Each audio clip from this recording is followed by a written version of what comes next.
Luchar con Dios. Así se quedó Jacob solo, y luchó con él un varón hasta que rayaba el alba.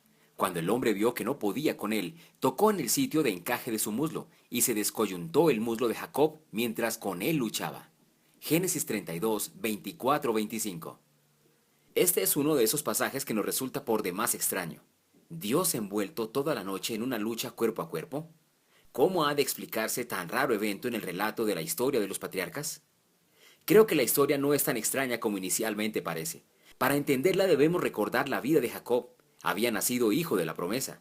Por él pasaba la descendencia de aquellos que iban a ser parte de esa gran nación que le había sido anunciada a Abraham. Por esto, la bendición de Dios reposaba sobre él aún desde el vientre de su madre. Un rápido vistazo a los acontecimientos de su vida, sin embargo, nos muestran a un hombre que no dudó en echar mano de cuanto artilugio pudiera para conseguir la bendición que Dios le había prometido.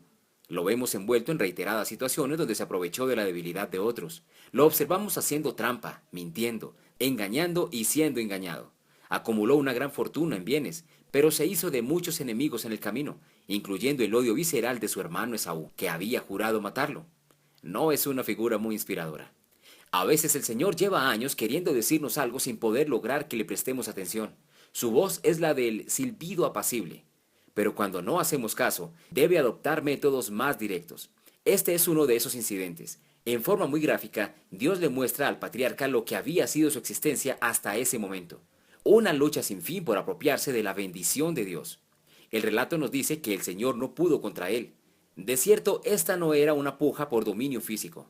Dios podría haberlo destruido simplemente con la palabra de su boca, mas no era la intención del encuentro destruirlo, sino mostrarle lo arduo y cansado que había sido el camino recorrido.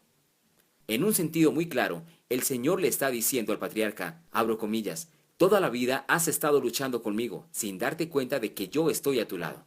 ¿Cuándo dejarás de pelear contra mí? Quédate quieto y déjame que te bendiga de una buena vez. Cierro comillas. Lo que más deseaba el Señor era la prosperidad de Jacob, pero no por el camino que él había escogido.